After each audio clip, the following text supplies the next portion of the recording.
8 فروری کو ہونے والے انتخابات کو اب 3 ماہ کا عرصہ گزر چکا ہے، مگر حکومت ابھی تک معیشت کی بحالی اور سیاسی استحکام کے لیے کوئی واضح لاہ عمل دینے میں کامیاب نہیں ہو سکی۔ اگر دیکھا جائے تو اس وقت جو ہے وہ استحکام نامی چیز کوئی نہیں ہے، کیونکہ اس وقت جو ہے ایک جمہوریت جو ہوتی ہے اس کی دو بنیادی چیزیں ہوتی ہیں۔ ایک تو یہ تھی کہ جو ایک انتخابات کے ذریعے صحیح حکومت آنی چاہیے جس کو لوگوں نے ووٹ کیا، دوسری طرف جو ہے وہ یہ ہے کہ پارلیمنٹ آپ کی فعال ہو۔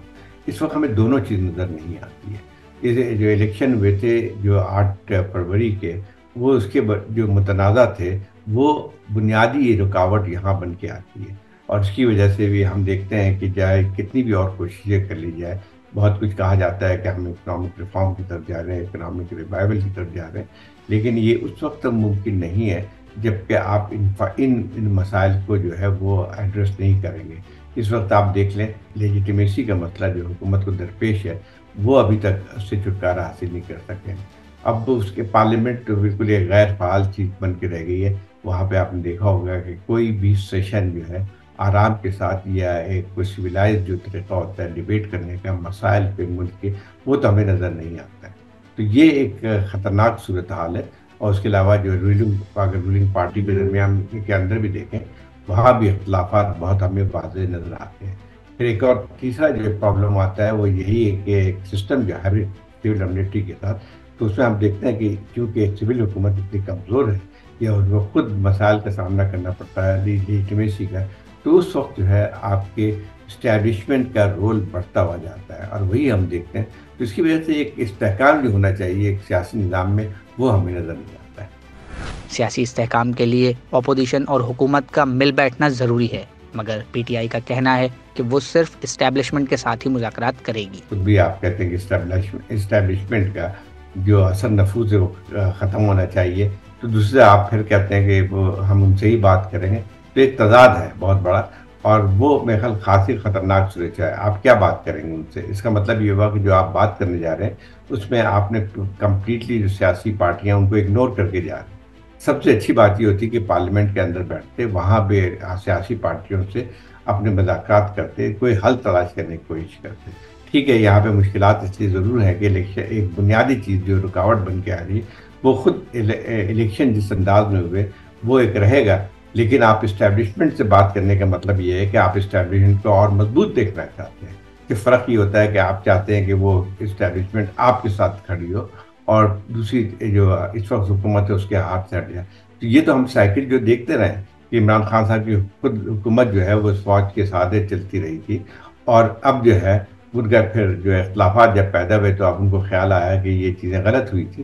اب جو ہے اگر وہ یہ کہتے ہیں کہ ہم فوج کے ساتھ بات کریں گے، تو اس کا مطلب کیا ہوتا ہے؟ اس کا مطلب یہ ہوا کہ آپ ان کو تسلیم کرتے ہیں کہ اس ملک میں حکمرانی جو ہے فوج کی ہے، اور اگر یہ سلسلہ رہتا ہے تو پھر میرے خیال ہم کہیں بڑھ نہیں سکتے ہیں آگے۔ شام اور کراچی میں غیر ملکیوں پر حملہ ہو، خیبر پختونخوا میں جج کا اغوا، پنجاب میں پولیس پر دہشت گردوں کے حملے اور بھارتی خفیہ ایجنسی را کی پاکستان میں ٹارگیٹڈ کارروائیاں، ملک میں بظاہر دہشت گردی کے واقعات میں اضافہ دیکھنے میں آیا ہے، اور ماہرین کا ماننا ہے کہ اس کا مقابلہ سیاسی استحکام سے ہی کیا جا سکتا ہے۔ تو صحیح بات ہے، دیکھیں دہشت گردی کی کارروائیاں بڑھتی جا رہی ہیں، کہ زیادہ تر کے پی میں ہوئی ہیں، بلوچستان میں ہوئی ہیں، اور وہ یقینی طور پہ خطرناک صورتحال ہے۔ جتنے ابھی اگر دیکھا جائے تو تقریباً 2 سال میں تقریباً 300 ہمارے فوجی شہید ہوئے ہیں، یہ بہت بڑی تعداد ہے۔ لیکن وہی بات آتی ہے کہ اس کا مقابلہ کرنا چاہیے، لیکن اگر دہشت گردی کا مقابلہ کرنا ہے تو اس کے لیے قوم کو کم از کم متحد ہونا پڑے گا۔ جہاں پہ سیاسی اختلافات اتنے گہرے ہوں کہ ایک دوسرے کو تسلیم کرنے کے تیار نہیں ہوتے ہیں، تو وہاں پہ یقینی طور پہ جو آپ کی سیکیورٹی کی صلاحیت ہے وہ کمزور پڑتی ہے۔ اور اب جو ہے اب تو ہم کو صاف نظر آتا ہے کہ کے پی میں ایک حد تک پولیٹیکل کرائسس اسی کا ایک حصہ بن کے آتی ہے۔ ٹھیک ہے، پھر افغانستان میں طالبان کی حکومت آئی ہے، اس سے بھی حوصلہ افزائی ملیٹنٹس کی ہوئی ہے، لیکن یہ تھا کہ ضرورت اس بات کی ہے کہ سیاسی اختلافات ختم کر کے، اور جو ہے اس پہ ایک کامن اس پہ ایک اسٹریٹجی بنانی چاہیے۔ ہمارے سامنے کوئی اسٹریٹجی نہیں ہے۔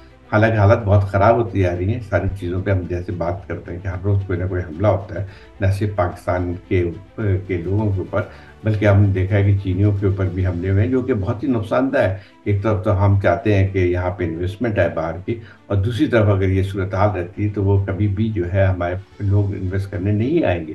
میں سمجھتا ہوں کہ جو ہے یہ اس پہ وہی اگین ایکچولی یہ چیز منسلک ہے سیاسی استحکام کے ساتھ. اگر آپ کو انسرجنسی کا مقابلہ کرنا پڑے گا تو کم از کم جو ہے کچھ بنیادی نکات پہ آپ کو اتفاق کرنا پڑے گا تمام سیاسی قوتوں. مزید نیوز اپ ڈیٹس اور ڈیجیٹل سٹوریز کے لیے سبسکرائب کریں ڈان نیوز پاکستان.